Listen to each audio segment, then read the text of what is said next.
Ashley will be a panelist. And today we're talking about content audits and content strategy.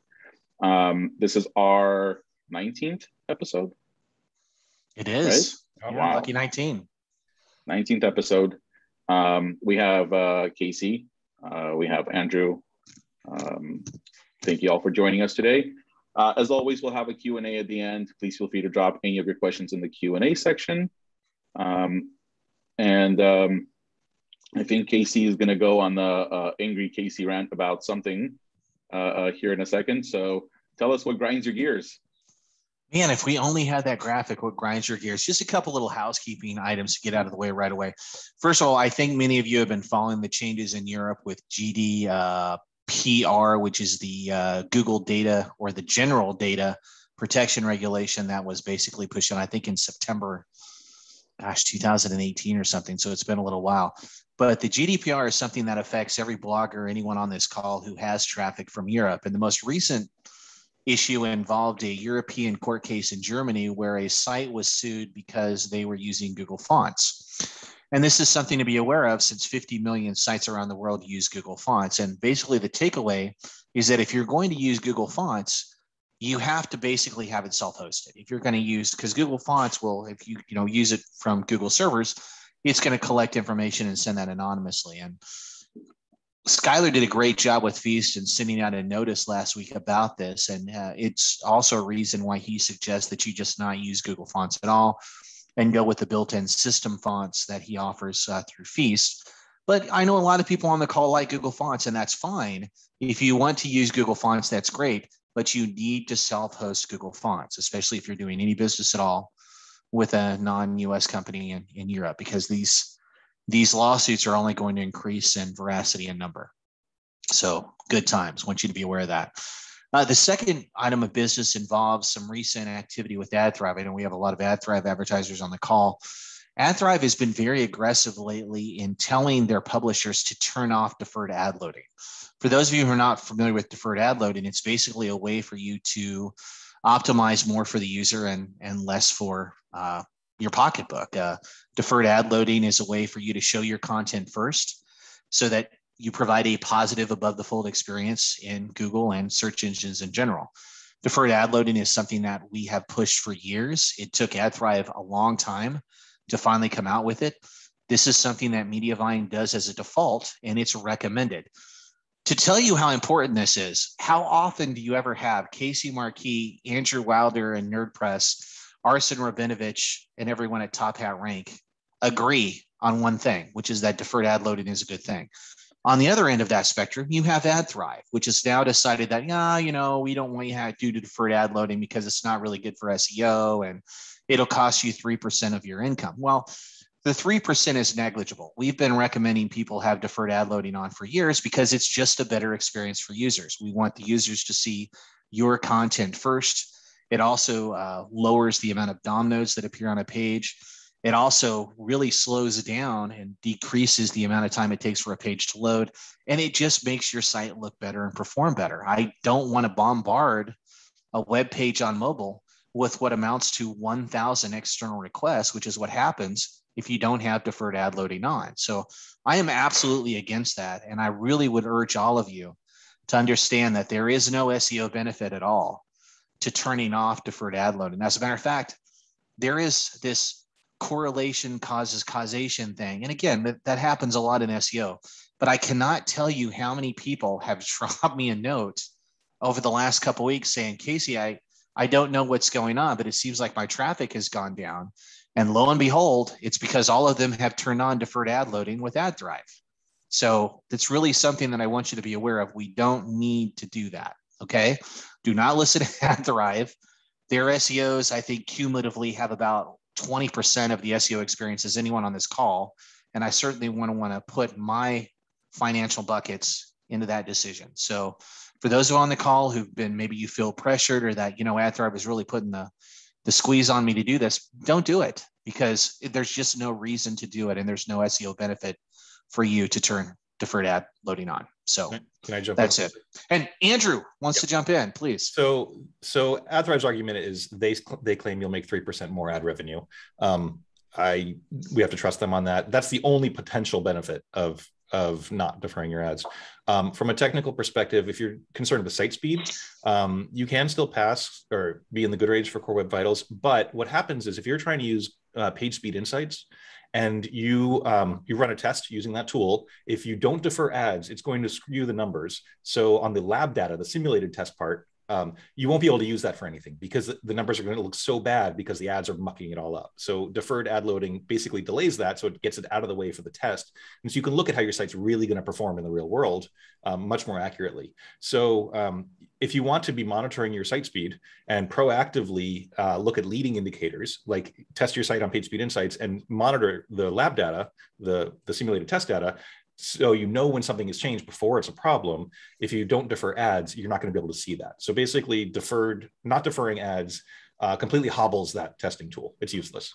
And I saw in the chat, somebody wanted to know how they can determine if deferred ad loading is on or not. If you go to your site on your mobile phone and you just go to a page, click through to a page, if ads start loading before you touch anything, then you're not deferring it. If ads start loading only after you scroll a little bit, that's a good way to know. Or again, you can just pop it into the PageSpeed Insights tool. And if we're scoring 20, 30, 40. There could be other reasons for that. But like if your speed index is 20 or more seconds and your, what's the other one? The blocking metric total blocking is like time is like 30 seconds. Or, if you see score numbers that they're really high, it's probably because the ads are interfering. Mm-hmm.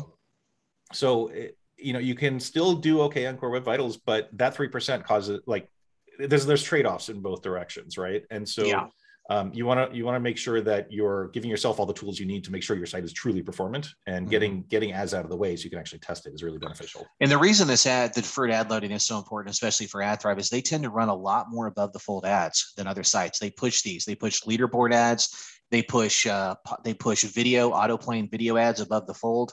That will kill you if you do not defer load those. They will kill you.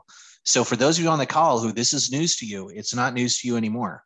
You have to ask these questions. You cannot rely on your ad company to give you a recommended amount of ads, to give you a recommended amount of settings, because their bottom line goal is monetization. I can't tell you how many times we've dialed ads back and we've had a 20 to 30% increase in organic traffic. My philosophy has always been you run less ads, you make more money. And that a big component of that is making sure that you have a lazy loading in place for all ads and when possible. So ask those tough questions and don't have them give you some bullshit thing that this isn't going to interfere with your SEO, because you've got very experienced people on this end telling you it absolutely will. What else? You had something else you were going to rant about. We can leave and we can save that for some other time. It's fine. It's not important at all. You don't think it's important? It's important, but again, I don't want people to rant too much. I will say this, that if you ever run into any SEO who comes to you and tells you, hey, I want you to no index your category pages. I want you to not walk, but I want you to run in the other direction. Okay. Category pages are a great way for you to provide a qualified experience for users. They're optimized landing pages. They will generate very good traffic. A great example is Spin with Pennies, which generates 27,000 clicks a month from select category pages. Never, ever should you be no indexing your category pages as a default practice. So anyone who says, hey, we do this because it lowers the RPM of everything else, or, it's not going to be a qualified experience for my users, either doesn't know how category pages work, hasn't optimized those category pages, or graduated from the Neil Patel School of SEO. And all three of those are very bad. They should not be even considering themselves an SEO. This is the stupidest, terrible, worst advice ever. Stupidest recommendation you can make. This person does not understand, whoever this person is, does not understand Google's discoverability process, crawlability process. You index those categories. Ooh, good luck getting your content crawled. Finally, the other crazy thing in the world of SEO this week, and again, it's been a doozy month, is we had someone come out just last week in a webinar telling people that they should put the recipe cards at the top of their posts. Please, for the love of God, never do that. If you move your recipe cards to the top of the post, you may think, oh my gosh, this is a great UX first change. Now my readers can get exactly what they want. That may be true. They'll also not continue down the page, and your ad income will drop 70%. We've tested this. It's hilarious. I can't tell you how many people are like, well, I'm just going to move my recipe card up to the top of the page, and oh my God, I woke up the next day and I went from $137 in income to now I'm at $67.50. I can't figure it out. And I'm like, yeah, it's easy to figure out. You listen to some advice you shouldn't have taken. So 2 pieces of advice today. Don't move your recipe cards to the top of your post. Use the jump button. And please, for the love of God, leave your categories open and optimize them. They'll only help you. Ran over. Now, can we talk about content? You didn't even shake your fist at all during this whole time. Two fists. Get off of my lawn. Get off of my lawn. Give me back look at my categories. Give me back my Valentine's candy. Valentine's. All right. Let's talk about content and strategy. Okay, Andrew, here's a question. What's the purpose of having a content strategy? And at what point would it make sense for a blogger to have a content strategy in place? Ooh, a 2-parter. I love it. So a content strategy isn't really that complicated. The idea is that you're just going to plan what you're going to be writing about and to try to actually be strategic about it. So you're not getting up every morning and saying, hey, today I'm going to write about this and then publishing. You're just going to actually build a calendar and put some thought into it. So I know we're going to get into some more details on that, but there are different layers to a content strategy, right? You want to look at like time of year when you're publishing things, and SEO strategies specifically, and maybe social media strategies, right? So at what point should you start doing it? Right away. I'll admit, when I started my food blog, I was guilty of just like figuring out what to write every day. But the sooner I was able to figure out, hey, okay, by next week, I should have this post up for the thing that's happening next month. Like, it just gives you an advantage to be thinking ahead. So I would say everybody should have a content strategy. If you're publishing content, you should be strategic about it. If you run your site like a business, I should say. Like, if you're just publishing whatever you want every day for a personal blog. Whoa. You run your site like a business? This is crazy talk. Groundbreaking. It's groundbreaking. Not a hobby? You're not a hobby blogger? Good for you, buddy. Good for you. Way to put your big boy pants on. That's what I like to hear. All right. Next question is for Ashley. When you are developing a content strategy for a new client, what are the first steps you take? It's basically kind of auditing what's been done. So we'll go through and collect as much data as we can. So that means performing a crawl, collecting all the metrics, figuring out what portion of the current content is actually working and where it's missing the mark. So that's looking at things like your traffic, your impressions, your bounce rate, any kind of social shares, engagement. Like there's a bunch of SEO and engagement metrics that we're looking at. And then that pretty much gives us an idea of, okay, these topics have worked really well.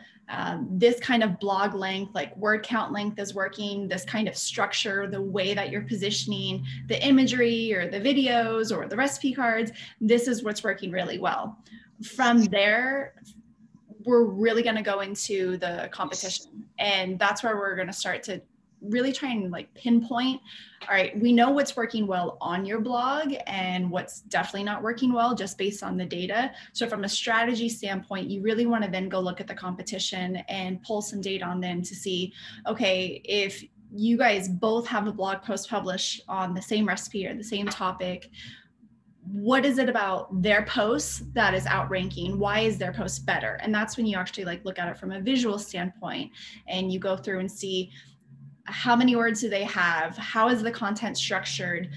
What kind of information are they providing that you're maybe missing? And so it's really initially doing a lot of research on what you're currently doing, how your content's currently performing, what the competition's doing, especially in line with similar content that's being published. And then that kind of carves a path for, all right, now that we know what worked and what didn't work, here's what you should do moving forward and how to edit your existing content. You're muted. I like Carson when he's muted. That's really cool. Casey. Casey, how does keyword research define a content strategy? What are your favorite tools for conducting keyword research also? Two-parter for you.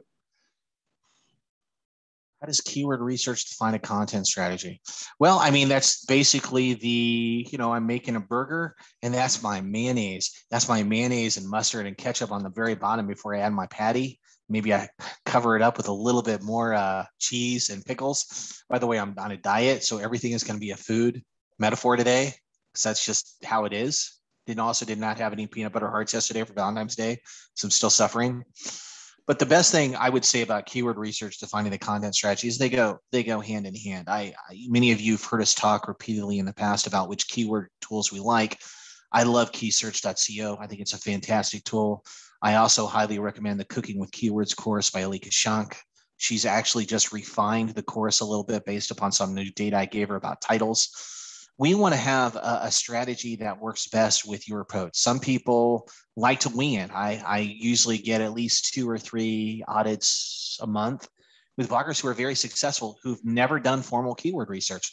It's amazing how much and how often that happens. They just write what they like, and then they'll eventually go back and look at some keywords to see how they're doing.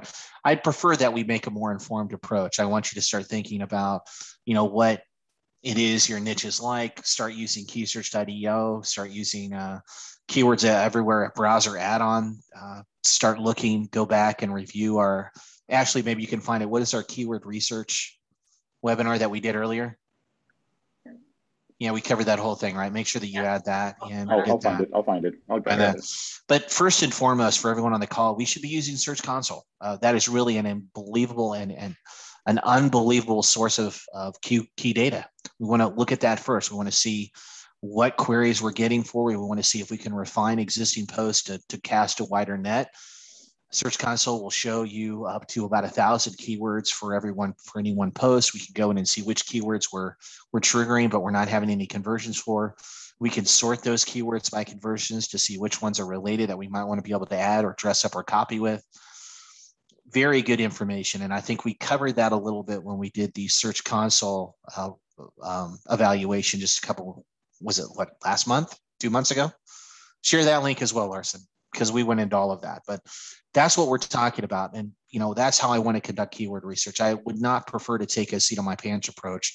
But if you're looking for the exact process I recommend, which avails yourself of top tools like KeySearch, avails yourselves of Google Search Console, the Cooking with Keywords course is what I recommend. No affiliate relationship at all. It's just I've seen all these courses out there. Hers is quite a bit better than most of the others. I'll agree with that. I had a bunch of consults with bloggers that were just getting started and suggested this course. And then I do follow-ups with them 3 months after. And everyone who's taking that course, I see improvements in traffic and positions. It's a really good course. Ashley, how do you analyze a blogger's competition when trying to suggest a new strategy for their content? So kind of touched on it a little bit briefly, but what we'll go into first when we're looking at the competition is performing a content gap analysis. What we'll pull there is we'll actually go inside of SEMrush, which a lot of you have SEMrush. If you don't, there's little workarounds to this, but what we'll do is we'll go inside of SEMrush and we'll pull a content gap analysis. And this report basically shows the keywords that your competitors are ranking for that you aren't. So these keywords can actually become future topics as long as they're relevant. So this is a great exercise to go and dig into your competition.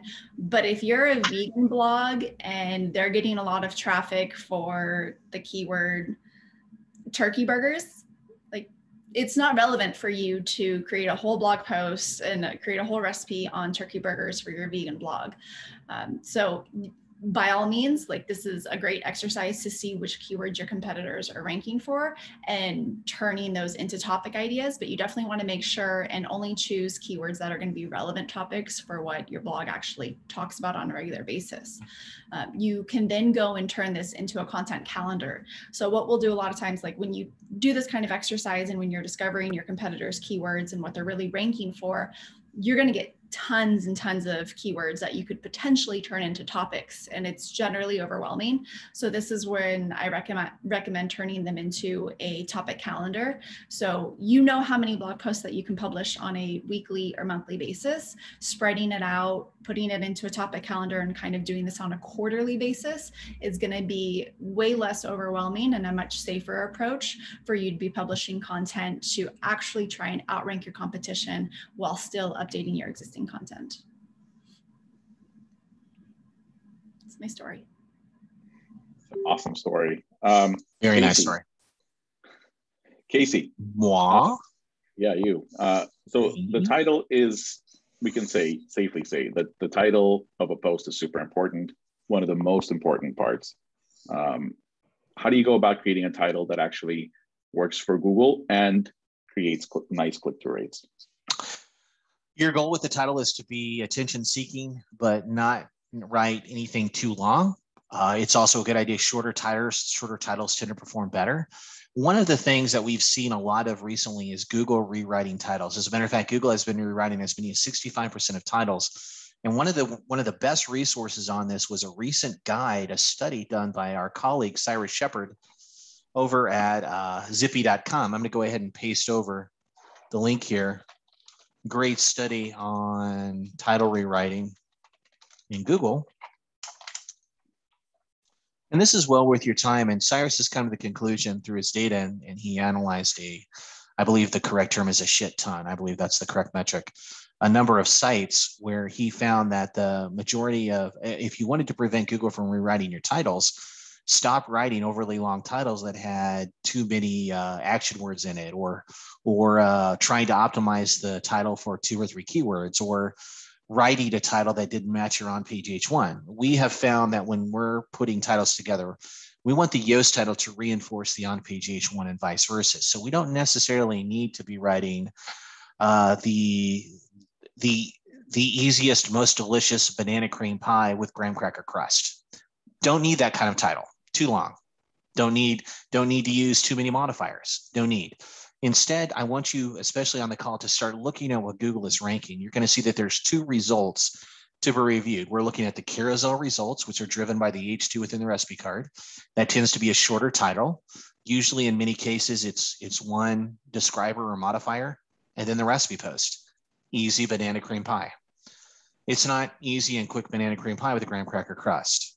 Then I want you to look at the regular titles at the top. Those tend to be a little bit longer, but there's still a reflection of the H1 on the page. Where we're getting a lot of issues with is bloggers who are coming to do audits or coming to Top Hat Rank or going to NerdPress, where they have taken some course or they got some advice that for them to stand out, they had to have these really flowery titles where it reflects these, crazy additions like best ramen noodles with pork and edible flowers as something else, as these really long convoluted titles that they thought would give them a better chance to rank for longer tail keywords. And we're finding that Google just doesn't like those titles and they're rewriting them. So I really want you to start taking a look at what Google is ranking for and adjusting what Google is showing specifically, and not being subjected to the 65% of titles that have been rewriting more and more. And I know Andrew's got a great addition here. Yeah, I just want to make a clarification what we mean by title. So there's the title of a blog post, right? Which is what you title the post in WordPress. By default, that will also be the page title, but that's the title tag that's actually in the HTML wrapped in little title brackets. So by default, they're the same thing. But if you change the title in Yoast SEO settings, you're just changing the page title, not the post title. So in the HTML. So what Casey's talking about is keyword stuffing in the title, right? Keyword stuffing in the title or the H1. Right. If we have a mismatch between them, it doesn't matter which one you're changing. You don't want to keyword stuff either.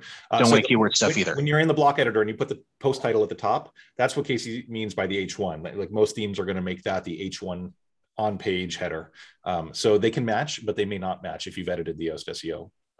And then Google will do what its thing and do what it wants for 65% and rewrite it anyway in the search results. But historically, Google has used the title tag, not the H1 in the search results.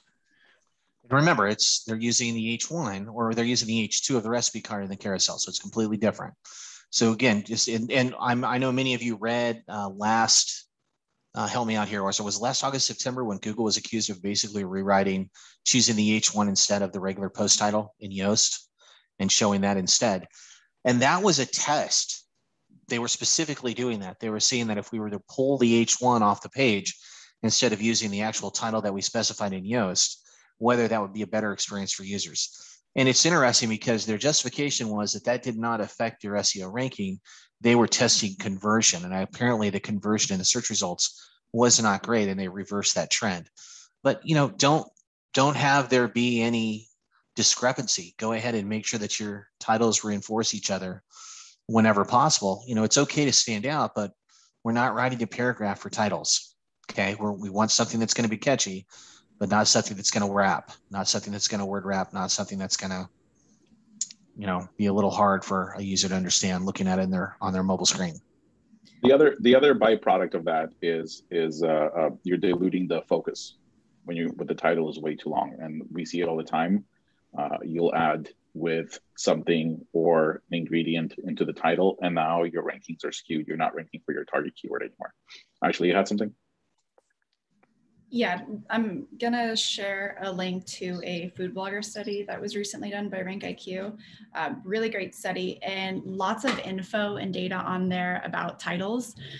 Really interesting that titles that have the without, so a turkey burger recipe without turkey is actually performing better than just a best turkey burger recipe. And then they also found that adding words like easy or juicy or simple to the title was actually helping with getting more traffic than just simple titles. So definitely take a look at that study. There's a lot of good title tips in there. Hey, Nisha asked in the comments, I think this is a really good question. Why would you change your Yoast post title to be different than the H1? Casey, you're muted. Yeah, exactly. You wouldn't, but no, I shit you not. There are literally courses right now that advise that you want to have all three titles separate. Waste of time. We don't want to do that. We're trying to optimize. Again, this is a reinforcement signal. And Google has come out and said many times, our H1 and our title should be reinforcement signals. They're not reinforcement signals if they don't match. So, maybe you play around with a modifier. Maybe one has a modifier and one doesn't. Not going to kill you. But if your Yoast title and your H1 are completely different, no real value in that. And you also run the risk of Google deciding I'm going to choose one for you, and it might not be the one you like. And one thing historically is that Google would show the title in the search results, not the H1. And so if you write something that will be good to show in the search results, then Google's more likely to use that. So if you want to have a more descriptive title that may be a little bit longer, put that in your H1 if that's good for your readers, because that's what they're going to actually see at the top of the post. So, but don't go crazy with it. Like, you want them to be pretty closely matched, right? Yeah. And Dawn has just asked a question where she says many times my title H1 and my recipe card H2 all match. Totally fine. Some people have very good success with that. Then you're not reinventing the wheel here. But you're going to find that there's more and more play being had in the search results where, some people, especially for the carousel, we just don't need a flowery decorative title. Just a short, pot roast with potatoes is great. Whereas potatoes? Potato. Or maybe the title of the post is, easy pot roast with red potatoes. Maybe it's a little bit more descriptive. That's it. We're just not going crazy there. Right. So, and I'll just chime in on this. We are spending way too much time on this topic, but modifiers are a cool thing to play with. Don't rewrite your entire title, right? You might want to add the word recipe to one of those H1s or H2s, or to the recipe card. Again, and this helps in certain situations where Google has, we call a kitchen sink result for a specific post, where you want to really clarify this is a recipe, or you want to add some, but definitely don't rewrite it completely, right? You don't want to have completely, because again, that's going to dilute the overall focus of the page, right? You're going to start unintentionally ranking for keywords that you don't intend to rank for. With that, Ashley, ready? Ready. All right. When developing an optimized content strategy, where does the audience come into play? Is there a specific process you have for coming up with topics that speak to a blogger's audience better than others? Yes, totally. So the audience is a huge part of a content strategy because, you know, we're not just writing for search engines, right? Right. But really, it's important to go into GA on a regular basis and actually check your demographics and see if the audience that's actually visiting your blog is the audience that you originally intended the content to be consumed by. Make sure that those things are aligning. That's also a perfect opportunity to kind of start a new content strategy to create content that's better going to close that gap and actually reach the audience that you want to. As for the topics side of that question, go inside of SEMrush and use the topic research tool. I talk about this tool as much as I possibly can because it is my favorite content marketing tool. I think it's probably the best topic ideation tool that is out there. Go inside of SEMrush, go into the topic research tool, type in a keyword that you are trying to create a piece of content for, and it will show you the top 10 articles that are ranking for that keyword already. So you get an idea of what's already been published, what's working really well, what their word count is, what their structure is. You can go in and see the actual who, what, when, where, why, how questions that people are actually asking. So if you want to make sure that you're creating content that aligns with your audience, really draws your audience to not just find out what the oven temperature needs to be, but to engage, those are the questions that you need to make sure are in every single blog post, that you're actually addressing those. And lots of times, discovering what those questions are will create kind of like sub blog topics to the ultimate blog topic. So, yeah. So Casey, no, this is for Andrew actually. Seasonal content is important, and it's a big part of a content strategy. Is there a best practice for updating seasonal content so that it stays relevant year after year? Example, top St. Patrick's Day appetizers 2022, and then next year changing it to 2023. So yeah, we actually had an interesting conversation about this right before we started the webinar. So the first thing is you want to make sure when you're writing something, if it's going to be evergreen, like we're going to have St. Patrick's Day recipes every year, then you're going to want to get that post to rank well in March of every year, right? It's probably not going to do so well in September. So the first thing is if you're going to be editing and updating things, you don't want to have the date in your URL. So by default, a lot of sites will set the date in your permalink structure. So it'll be like your domain /year/month/day/post name, or your slug. And so if you then go ahead and update it for the next year, it's going to change the URL. So that's a big problem for your content updating strategy. So, you know, we always recommend changing and getting rid of the dates of your permalinks. That has to be done carefully with redirects and a search and replace, and it's pretty complicated. So don't do it yourself, because you can really hurt your site if you do it wrong. But once you get the dates out of your URLs, then when you change the publication date or the last updated date, either one on the post, you're not going to change the URL. And I saw somebody ask about the slug also in the chat. And so the slug is the part that changes for every post, and you don't want to change the slug either. So you don't want your first post, like let's say you started blogging this year and you are doing your very first St. Patrick's Day recipe post or roundup or whatever it is. You don't want to put St. Patrick's Day appetizers 2022 in the slug, because that's going to be there forever. Because next year you're going to be like, oh crap, my URL says 2022. That's wrong. So just put St. Patrick's Day recipes, make that the slug, keep it nice and short and clean. And then if you want to bring up relevance for the current year, you can change the post title to my favorite St. Patrick's Day recipes 2022. You then have to remember, if you're going to put the year in it though, to come back every year and edit it, right? Yeah. And that's a very good point. That's the goal of these, is we want these to be evergreen content. Maybe we have one resource that we're just going to refresh every year. Maybe our recipes have changed. Maybe it's a roundup exhibiting external links. Maybe those external links are no longer valid. We need to replace them with current content. That's really what we want to do here with this strategy, is continually to refresh the content on a yearly basis, so we can continue to build in increased social signals, more incoming links, and earned authority over the long term. I will say though, if you're a total lazy butt like me, you know you're not going to come back and do it, then don't put the year in, because it's going to be worse to leave the old year in than to have no year at all. So, because then it's going to be obviously dated, right? So we were just searching St. Patrick's Day recipes, and I'd say about half of the search results had 2022 in the title coming up. So since those are truly evergreen, you don't have to put the year in there. It can help. Those are performing well. But if you're doing something like shopping for a new credit card, which I did this past weekend, I wanted to get a new travel focused like miles credit card. So I searched top travel cards for 2022 because those change every year, right? It's different offers. I don't want to post from a year ago because there's going to be some new thing. So if it's something that is very specific to that year, do make sure you put the date in there. But you may want to also, if you're going to keep updating that post, then you update it and change the title to the new year, and you don't change the slug. Casey, how far in advance should you publish seasonal content? And do you need to publish new seasonal content every year, or is updating your existing posts sufficient enough? Second part first. I think that if you have limited time, absolutely updating your existing seasonal content is a great way to stay relevant. If you can add a mix of new and old content when you have the time, even better. Whenever we do an audit, I'm always surprised that I'll find 6, 7, 8 seasonal themed content posts. Let's use Halloween, for example.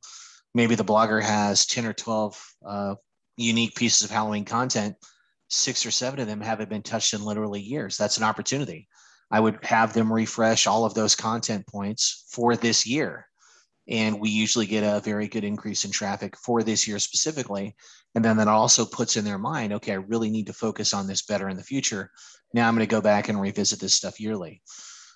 Now, with regards to the first part, it used to be that everyone optimized for Pinterest because it was so freaking huge. And because of Pinterest's publication schedule, we used to have to start optimizing summer content in the spring, or we used to have to start optimizing and publishing fall content in the summer because you had to get in advance of these trends for Pinterest.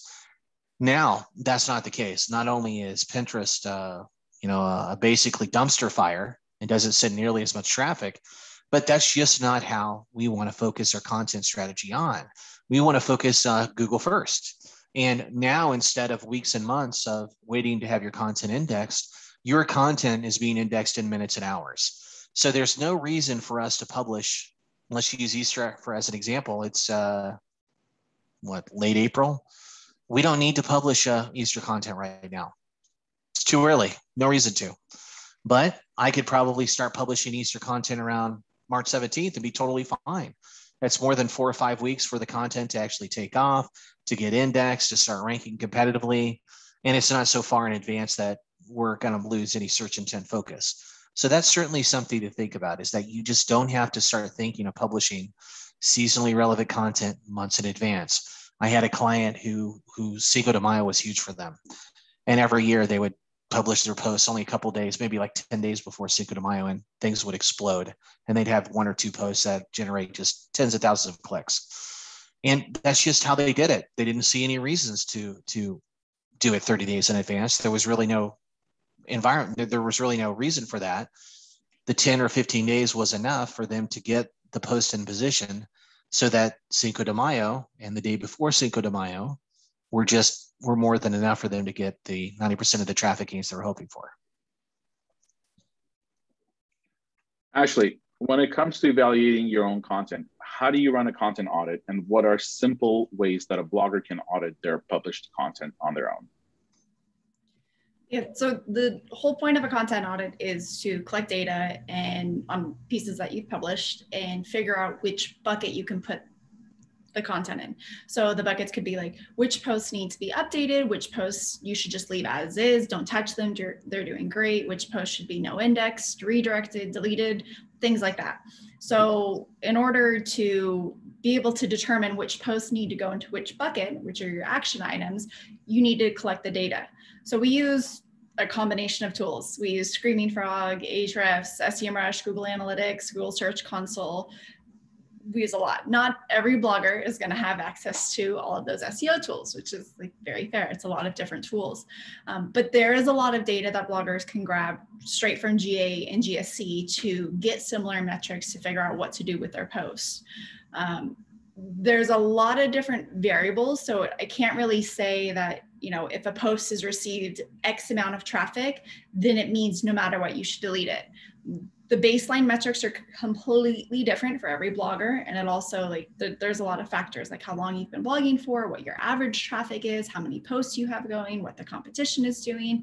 So there isn't necessarily baseline metrics once you've collected your data, but across the board, it's going to be pretty easy for you to see once you go into GA and GSC, which posts are doing absolutely nothing for you. Like they have no traffic, they have no social engagement, they're not helping your rankings at all.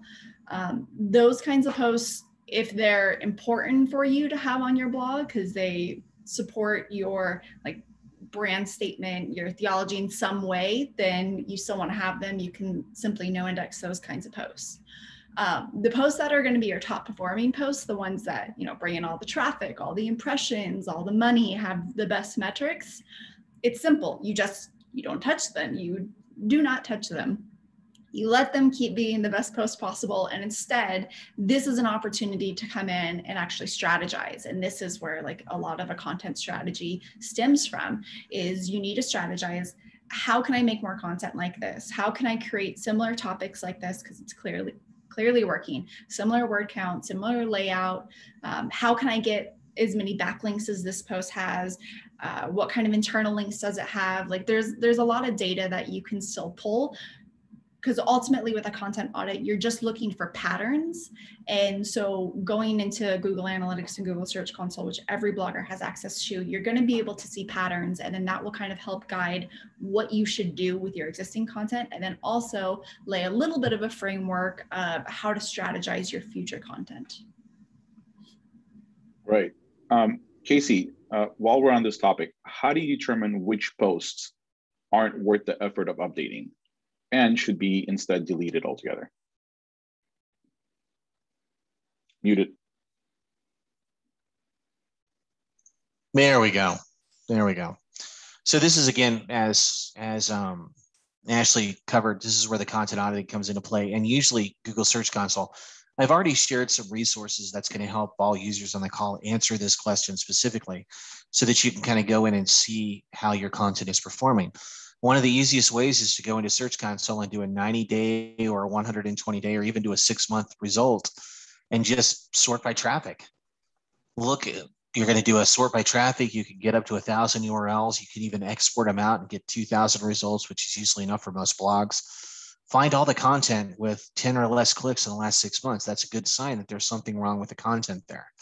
And then I would start with that, and I would start bucketing the content. This is content that is good any day of the week. Maybe this is content that I know I can update today, tomorrow, next week. Maybe it's a Salisbury steak recipe. Have Salisbury steak 365 days a year, no problem. And then we have bucket number 2, that's seasonal content. This is content that's only going to be relevant for a small period of time. Maybe it's seasonal based around a holiday. Maybe it's hot cross buns for Easter. Maybe it's something Halloween related in October. Maybe there's side dishes, or maybe there's something gingerbread, eggnog, or specifically December related. You know, we're not going to worry about that content right now, but we are going to make a note and revisit it a month or so before it is seasonally relevant, and then we're going to refresh it and update it. And then we get kind of bucket number 3, and this is content that we look at. Maybe this doesn't fit into my niche anymore. Maybe these are utility pages like, hey, thanks for signing up for my newsletter, or here's a subscription pop-up, or here's a couple ebooks, or maybe it's personal posts. That's the kind of stuff that we may want to no index that. We want to no index. We want to keep it on our site because we might like it ourselves or share it, but we don't need to leave it open to the general public. We'll no index that so that Google can crawl it. You know, Google's not going to crawl it, but people can still find it on our sites. But algorithmically, it's not going to be counted against us. And then maybe we have a 4th bucket, or we just combine it with a 3rd bucket where we have content that we're just going to delete. This is content that for whatever reason, you don't know what you're thinking. No one wanted to eat my gravy covered ostrich dish. Can't tell you, I have no idea why. Maybe ostrich just wasn't in season. Whatever it is, maybe you had some recipe that just, you know, it just didn't work. You're going to delete it and move on. It's fine. It's okay. Maybe you turned vegan. Maybe you went vegan and you have 6 or 7 meat-based dishes on your site that no longer fit into your community. If you like those, if other members of your family like those dishes, no index them. Or again, delete them, or forget about the URL and republish something else that's related. No one cares about the URL anyway. But that's how we approach content auditing. We want to conduct something that is, uses a set period of data, 90 days, 6 months, whatever, and then sort the content accordingly and make informed decisions. Thank you. Andrew, We've talked about Yoast. We had a webinar about Yoast, and I'll post the link here in a second. In the past, how closely would you recommend bloggers stick to the plugins recommendations when it comes to optimizing blog posts? It depends. Finally. So the Yoast tool is really handy, but you should not chase the green lights. People get carried away being like, okay, I have to hit a green light on every single one of these metrics or I'm going to fail. And realistically, if you do that, you're probably over optimizing and you're going to fail from that. So it's a tool. It can be really helpful. It's especially helpful, I think, for people who are just starting out because it gives you some guidance on what you're doing and actionable insights. And I was just pulling up a post on the Yoast website itself that says, don't chase green lights. So even they say don't do it, right? We can chase ambulances, but not green lights, I guess. Did that answer the question? Was that straightforward enough? Yeah, I guess. Okay. Sure. Thanks. Yeah. Let's go to Ashley. When updating a blog post, when does it make sense to change the publish date? Ooh, this is a good one. You just added pressure by doing the ooh. I thought of it, pretty. Don't mess this one up. But so you don't always need to change the publish date. Basically, if you're making actual content updates, like you're updating the words within your blog post and adding new information, adding new imagery, things like that, then it would make sense because it's going to show both search engines and users that, hey, this post has since been updated. It's now relevant. You can see the date. Like this is now a 2022 post and has lots of new information. If you're just going in and like updating the meta description or making like very small optimization updates, not actually updating the content itself, then it's not necessary to change the publish date. Very good point. And I know that there's been some confusion on this over the last 6 months, mostly tied to ad companies. So let's clear up that confusion now. It is not dishonest. It is not nefarious. It is certainly not bad for you to make changes to your content and republish it at a new date. It's silly to think otherwise. I can't believe that John Mueller had to come out and clarify that. If you have made substantial changes to a piece of content, republish it to a new date. Great, no problem. Maybe we do that because you want to feature it on your homepage, or maybe you want to ping your RSS feed. I don't know if those are still a real thing.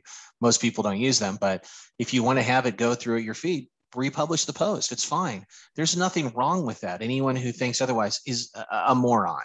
Let's just be honest here. It's not true. But if you're making very small changes to a piece of content, maybe you forgot an alt text, maybe you need to change out a photo, maybe you realize that you had some spelling errors that we could correct, just make those changes and click update. And that will, of course, change the last modified date that shows on the page and leave the original published date as it is. We do want to show both dates for this very reason, to show users that we care enough to update and revisit our content regularly. One way I like to think about it is if it's something that you would publish as a brand new post today, then it makes sense to change the post. If it's not, like, you don't want to update your St. Patrick's Day post in August and bring it right and change the date to August, right? That doesn't make sense. So just think about it as like, if it would be a new post that you were totally writing from scratch and publishing it, that seems to be like a good guideline, right? Yeah, sure. Thanks, host. Final question for Casey here. There's a lot of myths about how content should be updated. What are some of those myths that you've heard? What are the worst ones? Well, we've just touched on one of them, which is that you can't update a post needlessly or republish a post because it's nefarious. But again, if you've made substantial changes to a post and you want to have it shared as wide as possible, republish it. That means that the published and the last modified dates will both match the new date you're publishing to. All good. No one cares. If you're just making slight updates to a post, great, do that. Click update. You'll show a last modified date. You're good to go in that respect. If you are updating a post, just to update a post because you think there's going to be some SEO benefit for that, that's a myth. That's not something that we need to do. Google's aware of that. We've had instances where people have mass artificially changed their modification dates on posts, thinking that there was going to be some kind of a freshness boost in Google. and they were sorely disappointed. That's not how it works. So that's just certainly something to be aware of. The caveat that we have with all of this updated and republishing is that we try not to touch our content unicorns. And I know you've heard us talk about content unicorns repeatedly, and let's revisit that again. If we have a post that's doing very well, maybe it's the top 3, and you're like, oh my God, I cannot believe that I misspelled horse. Can't believe that I misspelled, creamed corn in this post. It's really annoying me. Hey, if the post is ranking in the top 3, you know what? Maybe you get over the fact that it has a typo. But if you're going to do that, use something like limit modified date so that at least we don't change the schema when we go in and make a spelling error or something like that. Or maybe you just let it go, okay? When we have some posts that are doing really well, we try not to touch those posts, regardless of how annoying it might be to know that we can improve upon the post. If I'm already number 1, I'm not going to improve on a number 1. But what could happen is that I could trigger a needless recrawl, or I could change some way that I'm not aware of the overall structure of the post by adding or removing something. And that may cause me to fall to number 3. And just like that, I've lost 40% of the potential traffic on that post. So be aware that there are always dangers of doing that. And I'm sure there's plenty of other things you can do on your site other than mess with your top 3 posts. It's a really good answer, Casey. Thank you. We're all speaking at the Tastemaker Conference in Chicago next month. Who's going? Raise your hand. I am allowed back. The statute of limitations has expired, so I am allowed back in Chicago. So I'm excited about it. Again, there was an incident at the Willis Tower. Enough said. We'll just leave it at that. But we're excited to go. We hope to see as many of you there as possible. We've reserved numerous bars throughout the city. It just depends on which ones will allow us to get in at a certain time. And we're excited to see all of you there. We're excited to travel, and we will buy you drinks. I know Ashley. You all heard that. Casey's buying. Casey will be buying drinks. That's a royal we. That's a royal we. Yes. We as in me. Yeah. If you're going The to entity. Casey's. And I want you to know, again, you heard it here. Ashley's a heavy drinker. So if you're gonna be buying drinks, come flush with cash, okay? And she's very expensive taste. I've learned that the hard way. No house call, no call liquors for her, okay? So Top shelf all the way. All these QA questions are going straight to Casey now. Mm-hmm. All of them. We actually have time for 2. Katie is asking, in regards to showing EAT, expertise, authority, and trust, on a specific topic, how do you weigh keyword cannibalization versus covering a topic comprehensively? Well, first, let me just jump in and say that. Yeah, very good. Let me just jump in and say that EAT, the concept of EAT, is usually external in nature. We can't really refer to ourselves as an expert unless others really view us as an expert. And that's where the content comes into play. We can have the most detailed piece of content we run and link out and support it by citations. But if no one's linking to that content, they're not going to view you or the content as high quality. And I think that's really confusing to bloggers. We get bloggers asking all the time, how do I increase my EAT? How do I increase my expertise, my authoritativeness, my trustworthiness? It's how other people view you. The only reason that, again, if you type in Ashley, if you type in Andrew, if you type in Arson, or you type in myself into Google, we have all these links and citations from elsewhere to inform and reinforce our expertise. It's not just because I think I'm a good SEO. We want others to believe that and say it. We want to be featured on podcasts. We want to be cited in articles. We want to have books that reference us. And that's how you build up your EAT. It's very external. So although this is a very good question, honestly, you need to work at building in more offsite signals into that content and accept the fact that you can have the best piece of content in the world, but if we can't drive traffic and awareness to it, it won't do well. Chi-Chi is asking, how do we combat cannibalization? British pigs in a blanket versus pigs in a blanket, or how to cook frozen bone-in chicken thighs versus how to cook frozen boneless chicken thighs? That's the question to Casey. No, to just me? Just you. Just you me. Win. Where was that on there? I won that. Well, I don't think that there's an issue with cannibalization there. I think Google knows that if someone is searching for British, for whatever that first one is, which is the British pigs in a blanket versus pigs in a blanket, you're going to get entirely different results. I bet if we tested it, we would find that out right now. I think Ashley is.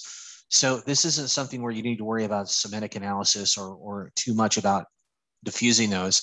Google takes care of that for you in many cases, especially depending upon your geolocation and where you're searching. If I'm in the US and I'm searching for pigs in a blanket, I'm not going to get British pigs in the blanket results. If I'm in Britain and I just type in pigs in a blanket, I'm going to get British pigs in the blanket result without me putting on the modifier of British. So Right. I think in that case that this isn't something that you really have to worry too much about. Right. But also, can we quickly talk about cannibalization? Yeah, please. Right. Like what's the deal with that? Well, cannibalization works when you have multiple pieces of content competing against each other. And again, the only reason this would happen was if you, like me, love banana cream pie and just decide that you have 4 or 5 banana cream pie recipes on your site. Well, unless those banana cream pie recipes are noticeably different or dissimilar to each other, it's going to be very hard for most of those to rank independently. It's possible. I've seen plenty of websites where, we've got a Dutch apple pie and we've got a regular old-fashioned apple pie, and they'll both rank competitively. But in many cases, your goal is to make the post as dissimilar as possible. That means different cooking methods. That means different ingredient lists. That means different introductory information in the recipe post itself. All of that. Right. Well, that's all the time we have today. We will, as always, answer all of your Q&As in our recap post, which will come out soonish. In a week. In a week. That's all. That's all. Guys, we That's all. really, again, we appreciate you. There's plenty of things you could be doing, like buying day-old, 2-day-old Valentine's candy or washing your hair.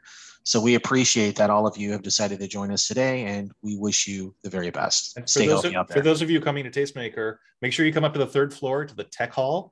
Join us in the NerdPress Lounge. And also, you'll be able to ask Arson questions about SEO all day long. He's not leaving. All day. He's not doing anything. Yep. None. You're providing wine, right, Andrew, in the lounge? They told me we can't bring in booze, but I think the conference is. I know we can bring in non-alcoholic drinks, which we will do. So we're going to go find some fancy something. Kombucha. Non-alcoholic seltzers. Or Topo Chico, maybe. I don't know. What are the cool kids drinking now? Kombucha. Topo Chico. Topo Chico. All right. Kombucha was the last year, Arson. I know. Right. All right. Bye, Take it easy, everyone. Bye, everyone. Bye.